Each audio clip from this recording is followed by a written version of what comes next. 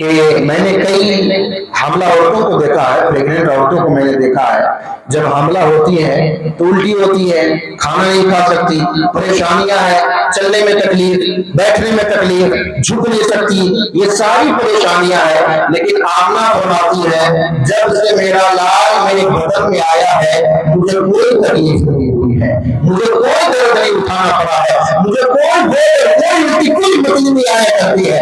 2-3 مہینے کے ہیں حضور اپنے ماں کے پیٹ میں، اللہ تعالیٰ نے باپ کا سایہ اٹھا لیا، حضرت عبداللہ کا انتقال ہو گیا مقام اولیاء میں، حضور علیہ السلام اپنے والدہ کے پیٹ میں ہے، اور اس وقت نور محمدی کے آثار چاروں طرف نظر آ رہے ہیں۔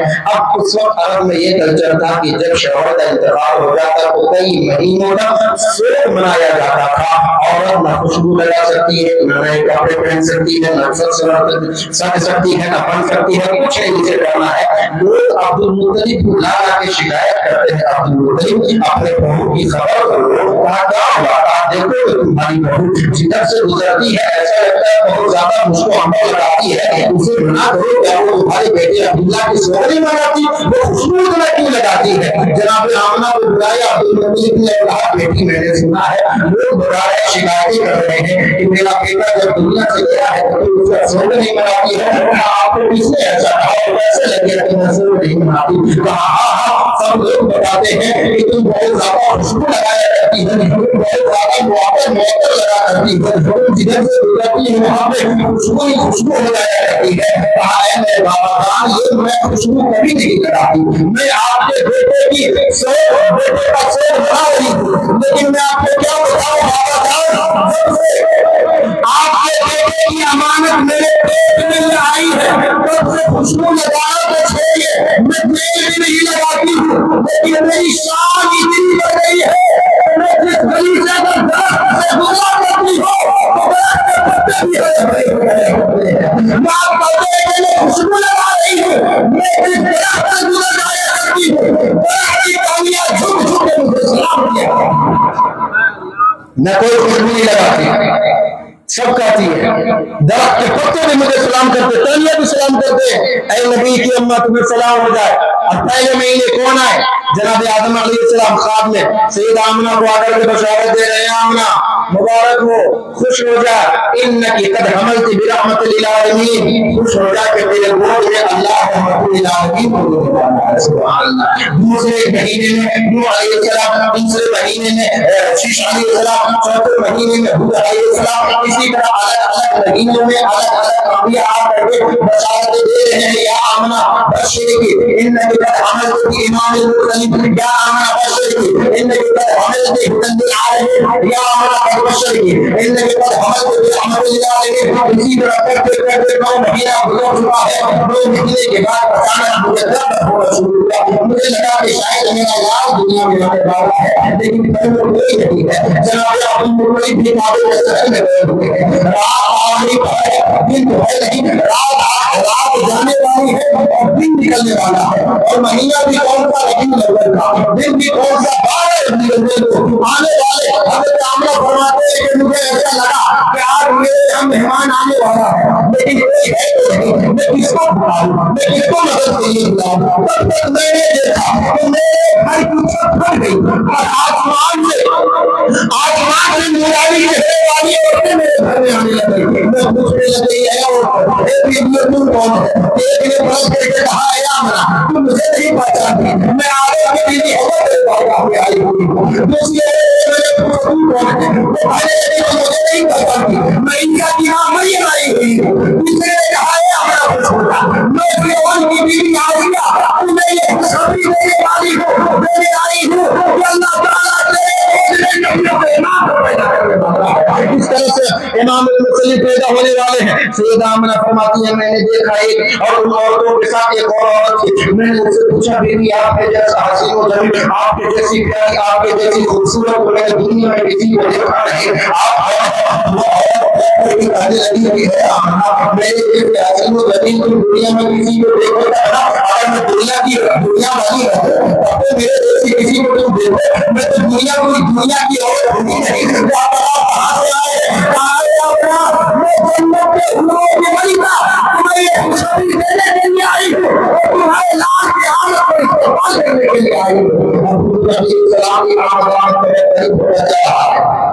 ایک چڑیا آتا ہے جو اپنے چونچ میں موتی لے کر کے آیا ہوا ہے، یہ تو گھر کے اندر ہو رہا ہے، باہر کیا ہو رہا ہے؟ جناب جبرائیل علیہ السلام 3 جھنڈا لے کر کے آئے ہیں، ایک جھنڈا کعبے کے چھت پر ڈال دیا، کدھر؟ کعبے کے چھت پر ڈال دیا۔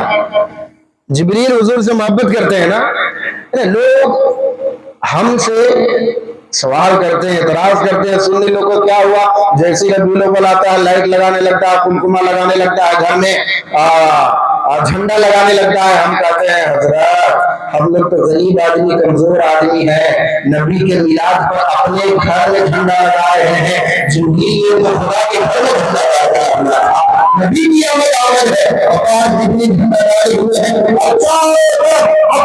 جانور بھی ایک دوسرے کے مبارکبادی دینے لگے ہیں، اور سب خوشیاں منا رہے ہیں، آسمانی دنیا سجا دی گئی ہے۔ جناب آمنہ فرماتی حضور علیہ السلام کی آمد آمد ہے، ہم نے حیران کی شام کو میری مدد کرنے والے ہوں، ساری عورتیں میری مدد کے لیے آ رہی ہیں جنگل سے، کوئی سابقہ انبیاء کی عورتیں، ان کی مائیں اور ان کی بیویاں آ رہی ہیں، اب میں کیا کروں؟ اب میں اپنی شام کو کیا ہوگا؟ تھوڑی دیر کے بعد درد ہونے والا ہے، لیکن میں نے تھوڑی دیر کے بعد محسوس کیا مجھے درد کوئی نہیں ہوا، لیکن خارج منی نور، میرے بدن سے میں نے محسوس کیا کہ ایک نور نکلا۔ کیا نکلا؟ کیا نکلا؟ اور کس طرح حضور پیدا ہوئے؟ حدیث کے جو لفظ ہے وہ پڑھتا ہوں۔ حضور جب آیا دنیا میں کانا مدھولا مدھولا مقتولا، حضور جب دنیا میں آئے ہیں، اس شام سے آئے ہیں کہ آپ کے آنکھوں میں لگا کر کے بھیجا ہوا تھا۔ آپ جب آئے ہیں، اس شام سے آئے ہیں کہ آپ کے بال میں تیل اور کنگھی بچھی ہوئی تھی۔ آپ آئے ہیں اور آیا کرتے ہیں تو وہ گندگی میں لپٹ کے آیا کرتے ہیں۔ آمنہ کے لائے جب آئے ہیں تو خوشبو سے پورا مولا موٹے موٹے ہو گیا۔ کانا مدھولا مدھولا معطر مطہر کانا صادق، اور میرا لاج آمنہ ہوتی ہے، میرا لاج جب آیا ہے میں نے دیکھا میرا لاج دنیا کا یہ پہلا کیس ہے کہ نبی جب پیدا ہوئے ہیں اور بچے آتے ہیں، پتہ نہیں کی بھان جاتے ہیں، آپ کو پتا ہے نبی جب آئے ہیں تو ناک بھی کٹا ہوا تو ختنہ بھی ہے آیا ہوا، ناک کٹ کر کے آئے ہوئے ہیں۔ ناک جو ہے نا، اس کا بڑا دخل ہے بچے کی پیدائش میں، بہت بڑا دخل ہے۔ ناک کے ذریعے ڈاکٹر صاحب قبلہ ہے میری رہنمائی کریں گے، ماں کے پیٹ میں ہوتا ہے پلیسنٹا، ایمبریولوجی کہتے ہیں اس علم کو، اس پلیسنٹا کے اندر ہوتا ہے بچہ، ایمبریولوکل کارڈ بولتے ہیں اس کو، اس میں وہ بن کر کے رہتا ہے۔ اب جو بچے کو جو بھی غذا جاتی ہے، بچے کو آکسیجن چاہیے، پانی چاہیے، کھانا چاہیے، پروٹین چاہیے، وہ سارا کچھ اس کو ناک، اس کے ناک میں ایک رسی ہوتی ہے جو ماں کے بدن کے ساتھ لگی ہوتی ہے، اس ناک کے ذریعے بچے کو دانا، پانی، خوراک، آکسیجن سارا کچھ ملتا ہے۔ اگر وہ نہ ہو تو بچے کو کیسے ملے گا؟ کچھ نہیں مل سکتا، کیونکہ اس کے پاس ابھی منہ ہے نہیں کہ وہ چبا کے کھا پائے، ناک کے ذریعے بھی کچھ جو بھی اسے ماں کے پیٹ میں چاہیے وہ سب کیسے لیتا ہے؟ ناک کے ذریعے لیتا ہے۔ اب حدیث صحیح ہے کہ حضور ناک کٹے ہوئے پیدا ہوئے، اگر ناک کٹے ہوئے پیدا ہوئے تو حضور کو آکسیجن کیسے ملا؟ حضور کو پروٹین کیسے ملا؟ حضور کو پیٹ میں زندہ رہنے کے لیے ساری چیزوں کا انتظام کیسے ہوا؟ تمہیں یہ ماننا پڑے گا کہ اگر صرف انسان کا بچہ ہوا ہے تو اسے پیٹ میں کھانے پینے کے لیے ناک کی ضرورت ہوتی ہے، لیکن نور ہوتا ہے ان سے کسی چیز کی ضرورت نہیں ہوتی ہے۔ ہمارے نبی جو آئے ہیں صرف انسان بن کر کے نہیں آئے ہیں، بلکہ نوری انسان بن کر کے آئے ہیں، نور بن کر کے آئے، یا خرج منی نور، نور بن کر کے نکلا، اور حضور علیہ السلام جب آئے دنیا میں آئے، اب کانا ساجدہ، آتے ہی اپنے سر کو سجدے میں ڈال دیا، سجدے میں حضور نے آتے ہی سجدہ کیا۔ دائی کہتی ہے میں ذرا قریب ہوئی، کیا ہے عجب بچہ ہے، پہلی بار ایسا بچہ دیکھ رہی ہوں کہ آتے ہی سر کو سجدے میں ڈالا ہوا ہے۔ میں نے اپنے کان کو قریب کیا، کان کو قریب کیا کہ آخر یہ بول کیا رہا ہے؟ جب میں نے اپنے کان کو قریب کیا تو میں نے آواز سنی، آمنہ کا لال کر رہا تھا، اللہم رب اتنا پیار ہے نبی کو اپنی امت سے کہ آئے ہیں دنیا میں تو نبی وہ لوگ بھول گئے ہیں لیکن امت کو یاد رکھا ہے. کمال ہے یہ شاعر نے کہا کہ آپ رب اپنی امتی رب نے فرمایا حضور آئے اس دنیا میں رب حبلی امتی کہتے ہوئے. حضور جب آئے تو آمنہ فرماتی ہے میں نے سوچا کہ میں اپنے لال کو دیکھوں لیکن میرا لال میرے ساتھ موجود نہیں ہے.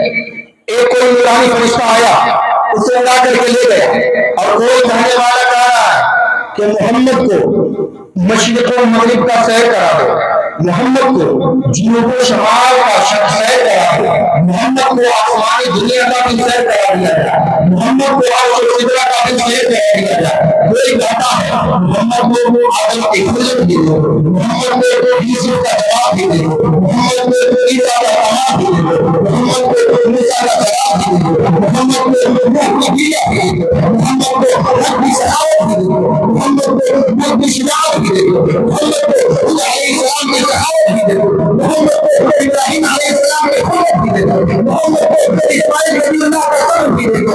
یہ سارا کچھ ایک محمد میں ڈال دو تاکہ کبھی اپنا محمد لگاوا دے تو کسی کو ایک کے اندر دیکھنا ہے, کوئی ایک محمد کو دیکھ لے تو ایک محمد کے اندر کمالات انبیاء کا جمال ہوگا. سارے انبیاء کا جمال حسن یوسف دم عیسیٰ ید بیضاداری آنچے خوبا ہمادارند تو تنہا داری. جو الگ الگ کمال سارے نبیوں میں الگ الگ تھا خدا نے سمٹ کر کے ایک محمد کو بتاؤ.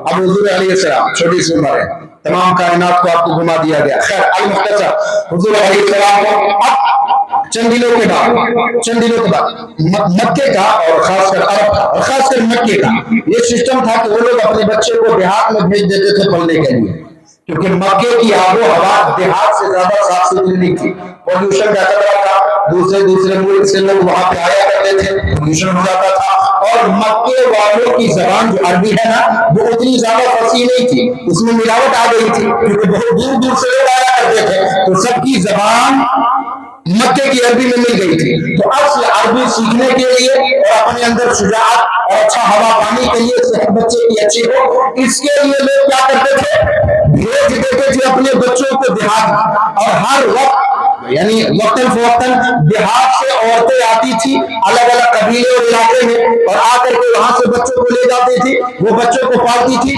تاکہ واپسی پر ان کو انعام و اکرام ملے. سیدہ حلیمہ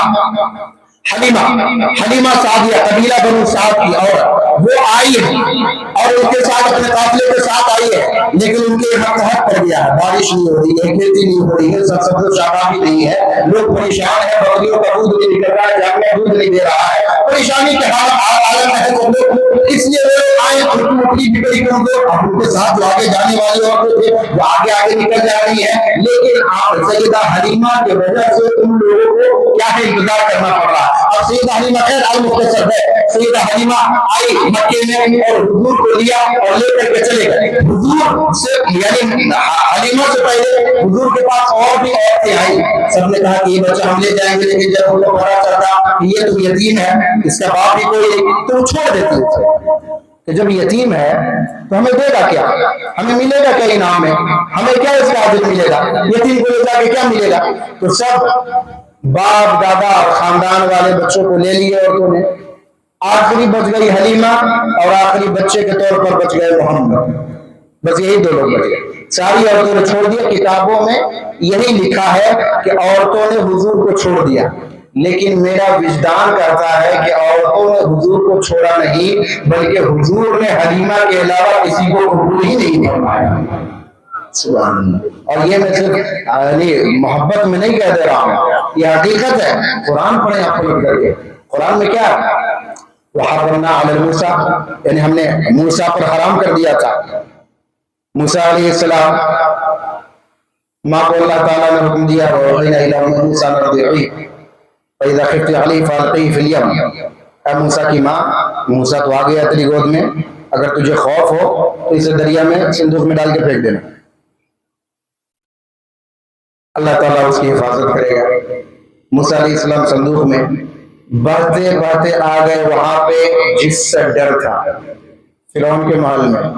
فرعون کی بیوی، قرآن میں قصہ مذکور ہے، آپ جانتے ہیں، فرعون کی بیوی نے کہا کہ اس بچے کو اٹھا لیتے ہیں، شاید یہ ہماری آنکھوں کی ٹھنڈک بنے، یہ ہمیں کوئی فائدہ پہنچائے، یا ہم اس کو اپنا بیٹا بنا لے۔ موسیٰ علیہ السلام آئے، اللہ نے وعدہ کیا تھا کہ اے موسیٰ کی ماں تو گھبرا نہیں، تیرا بیٹا میں تیرے گود میں واپس کروں گا، تجھی کو واپس دوں گا۔ اب فرعون کے محل میں موسیٰ علیہ السلام چلے گئے۔ موسیٰ علیہ السلام کو اللہ نے وحی کی، اب چھوٹا سا بچہ ہے، اسے دودھ تو چاہیے نا۔ آسیہ نے کہا تو لیا کہ اس بچے کو ہم پالیں گے، لیکن دودھ پلائے گا کون؟ پورے محلے سے عورتوں کو بلایا اور کہ آؤ یہ بچہ جس کا دودھ پی لے وہ اس کی خدمت کرے گی، تو بادشاہ فرعون کی طرف سے اسے انعام و اکرام ملے گا۔ ساری عورتوں نے باری باری موسیٰ علیہ السلام کو دودھ پلانا چاہا۔ موسیٰ علیہ السلام نے کسی کے دودھ کو منہ نہیں لگایا، نہیں پیا۔ کیوں؟ اللہ نے منع کر دیا تھا کہ موسیٰ آپ دیکھیے نا ابھی اللہ کی قدرت۔ تھوڑی دیر کے بعد موسیٰ علیہ السلام کی بہن گھر میں آئی، فرعون کے گھر میں، کہا میں ایک ایسے گھر والے کا پتہ نہ دوں کہ جس کی ماں کو آپ لوگ بلائیں گے تو مجھے لگتا ہے کہ اس عورت کا دودھ یہ بچہ پی لے گا۔ موسیٰ کی خود بہن کہہ رہی ہے، تو موسیٰ کی بہن نے کہا ٹھیک ہے، فرعون کی بیوی آسیہ نے کہا ٹھیک ہے، لے کے آؤ۔ اب موسیٰ علیہ السلام کی ماں خود آ رہی ہے فرعون کے محل میں، کسے دودھ پلانے کے لیے؟ اپنے بیٹے کو دودھ پلانے کے لیے۔ ساری عورتوں کا دودھ موسیٰ علیہ السلام پر پیش کیا گیا۔ موسیٰ نے کسی کا دودھ قبول نہیں کیا، حالانکہ عمر کتنی چھوٹی ہے۔ چھوٹی سی عمر میں موسیٰ کو کتنی تمیز ہے، کتنی فکر ہے اور کتنی عقل ہے کہ وہ انتظار کر رہا ہے کہ میری ماں آئے تو میں اس کا دودھ پیوں گا۔ جب موسیٰ کے اندر اتنی سمجھ ہے کہ وہ ساری عورتوں کو چھوڑ کر صرف اپنی ماں کا دودھ پی رہا ہے، تو موسیٰ کے امام کو کتنا علم ہوگا؟ کیا موسیٰ کا امام محمد جس کے لیے اللہ تعالیٰ نے حلیمہ سعدیہ کو چن لیا تھا، کیا محمد حلیمہ کے علاوہ اسے اللہ تعالیٰ نے حضرت حلیمہ سعدیہ آئے؟ خیر، حلیمہ سعدیہ رضی اللہ تعالیٰ عنہ اب جب چلنے لگے تو جس اونٹنی پر چل کر کے آئے تھے وہ اونٹنی بڑی کمزور، اتان کا لفظ آتا ہے، اتان مطلب ایک گدھی، اب میں اتان ہی کہوں گا، سواری کہوں گا، جی جی جی، لے کر کے بیٹھے اونٹنی پر، سواری پر۔ حضور علیہ السلام، سیدہ حلیمہ اور ان کے زوجہ اور چلے یہاں سے۔ جیسے ہی گود میں لیا ہے، شام نرالی ہو گئی ہے، وہی اونٹنی جو اب تک چل نہیں پا رہی تھی اب جہاز کی طرح دوڑنے لگے۔ لوگوں کو جو ان کے قافلے والے تھے کہا اے حلیمہ یہ کیا ہو گیا تمہیں؟ تمہاری سواری اتنی زیادہ کیسے چلنے لگ گئی؟ دیکھو کہیں یہ پاگل تو نہیں ہو گئی تمہاری سواری؟ کسی کی نظر تو نہیں لگ گئی ہے؟ حلیمہ نے کہا کسی کی نظر نہیں لگ گئی ہے بلکہ کسی کی نظر پڑ رہی ہے، نظر نہیں لگی ہے، کسی کی نظر رحمت پڑ رہی ہے، اونٹنی کی شان نرالی ہو گئی ہے۔ اور حلیمہ سعدیہ کرتے ہوئے حضور کو اپنے گھر میں، اور اس دنوں میں کیا کیا برکات دے گئی حلیمہ سعدیہ، جب جانوروں کو دودھتی ہے تو سارا گھر کا برتن بھر جاتا ہے، لیکن جانور جو اپنے کمزور اور لاڈر تھے اپنے جانور اتنے زیادہ دودھ گھر کا سارا برتن بھرایا کرتا ہے، اور وہ شکایت کرتی ہے حلیمہ یہ کیا بات ہے؟ تم نے تو غریب اور فقیر ہونے کی بات کرتی ہے، لیکن تمہارے گھر میں تو روشنی جلا کرتی ہے، تم رات بھر چراغ جلایا کرتی ہے۔ حلیمہ کہتی ہے کیا بتاؤں، جب سے میں نے عربی سجن کو جب سے میں لے کے آئی، جب سے امنا کے لاج کو لے کے آئی، تم رات بھر چراغ جلانے کی بات کرتی ہو،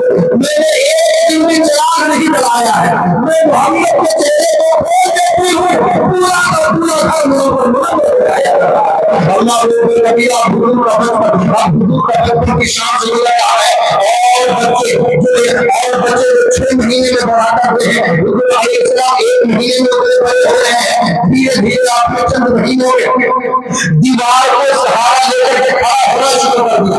حالانکہ کتابوں میں تو یہی لکھا ہے کہ دیوار کا سہارا لے کر کھڑا ہونا شروع کر دیا، لیکن میں جب اس کو پڑھتا ہوں تو میں اس طرح پڑھتا ہوں کہ حضور نے 6 مہینے کے اندر میں دیوار کو سہارا دے کر کھڑا ہونا شروع کر دیا۔ حضور کسی کا سہارا لیں گے؟ حضور آج بھی وہ دیوار جو حلیمہ سعدیہ کی ہے، آج بھی وہ دیوار صحیح سلامت ہے۔ کیوں؟ بچپن مصطفیٰ کی برکت سے مل رہی ہے۔ سبحان اللہ۔ حضور علیہ السلام اب جلد سے جلد بڑھتے چلے جا رہے ہیں، آپ کو تقریباً 2 سال، اور عجب واقعہ ہے، کیا کیا برکات دیکھتے ہیں اتنے زیادہ کبھی نہیں جاتا۔ آپ کے حضرت شین، آپ کی بہن حضرت حلیمہ سعدیہ کی بیٹی، وہ کہتی ہے ایک دن بیٹھ گئی میں نہیں جاتی بکری چرانے۔ کیا میں جاتی ہوں بکریاں چرانے، بکریاں کبھی ادھر چلی جاتی ہیں، کبھی ادھر چلی جاتی ہیں، کبھی ادھر چلی جاتی ہیں، میں ان کو جمع کرتے کرتے تھک جاتی ہوں، اس لیے میں نہیں جاؤں گی۔ ماں نے کہا بیٹی تمہیں جانا پڑے گی، جانا ہی ہوگا تمہیں، کہانی میں نہیں جاتی ہوگا، بھیجنا ہی ہے تو مجھے اکیلے مت بھیجیے، میرے ساتھ میرے بھائی محمد کو بھیج دیجیے۔ میرے بھائی محمد کو، بیٹی کیا بات کرتی ہے، اتنا چھوٹا سا محمد اسے جنگل میں کیسے بھیج دی؟ کہا امی جان آپ کو میں نے بتایا نہیں تھا، لیکن ایک بار میں محمد اپنے بھائی کو لے کے گئی تھی جنگل میں نے عجب برکت دیکھی تھی، میں اکیلے جایا کرتی ہوں تو کچھ بکریاں ادھر جاتی ہیں، کچھ بکریاں ادھر جاتی ہیں، کچھ بکریاں ادھر جاتی ہیں، میں کبھی ادھر والی کو پھیرتی ہوں، میں کبھی ادھر والے کو چراتی ہوں، میں کبھی ادھر والے کو چراتی ہوں، لیکن ایک دن جب میں اپنے بھائی محمد کو لے کے گئی تھی، ساری بکریاں جلدی سے جلدی بھاگ کر کے ایک جگہ پر بیٹھ کر گولا بنا کر تب تک لگا کے حضور کا دیدار کیا کرتی تھی۔ سبحان اللہ، میں کہیں جایا نہیں کرتی تھی، اس لیے میں اپنے بھائی محمد کو لے جا رہی ہوں تاکہ میرا بھائی محمد میرے ساتھ جائے گا، مجھے پکڑنا نہیں پڑے گا، اور ساری بکریاں بھاگ کر کے بھی آ جائے گی، اور اسی بہانے جنگل کی ساری بکریاں میرے بھائی کا دیدار کرتی ہیں۔ سبحان اللہ، اللہ اکبر، چھوٹی سی بکریاں چرانا شروع کر دی ہیں، بکریاں چرانے جاتے ہیں۔ عجب واقعہ میں آپ کو بتاتا ہوں، ایک مرتبہ جا کے بکریاں چراتے چراتے حضرت شیما جو آپ کی بہن ہے، آگے بڑھے، پیچھے بکریاں ہیں، حضور سب سے پیچھے، آگے شیما، بیچ میں بکریاں ہیں۔ اچھا بکریاں چرانا یہ حضور کا بچپن ہے، ابھی تو بس سیکھنے اور کھیلنے کودنے جا رہے ہیں۔ حضور نے آگے چل کر کے بڑے ہو کر کے بھی بکریاں چرائی ہیں۔ انشاءاللہ کل جب حضور کی جوانی مبارک کا ذکر آئے گا تو میں اس کا ذکر کروں گا، آج مجھ سے بہت ذکر کرنا ہے۔ حضرت شیما آگے پار ہو گئے، ایک چھوٹا سا نالا تھا، نالا پار ہو گئے، بکریاں بھی چھلانگ چھلانگ کے پار ہو گئی۔ اب حضور کی عمر چھوٹی سی، اب حضور کیسے پار ہو؟ چھلانگنا، کودنا، اچھلنا یہ شریف لوگوں کا کام نہیں ہوتا، شریف لوگ ایسے نہیں کرتے۔ حضور کے اندر اتنی شرافت بچپنے میں ہی تھی کہ وہ چھلانگنے اور اچھلنے کودنے کو اچھا نہیں سمجھتے تھے۔ اب حضور کیسے پار ہو؟ بکری آگے چلی گئی، ایک آدمی آیا، وہ آدمی مکے کا نہیں تھا، میں بولوں گا آپ کو آپ کا دل مچل جائے گا، وہ آدمی عرب کا نہیں تھا، وہ آدمی جو آیا وہ آدمی یمن کا، شام کا، کہیں کا نہیں تھا، کہاں کا تھا؟ وہ آدمی ہندوستان کا تھا۔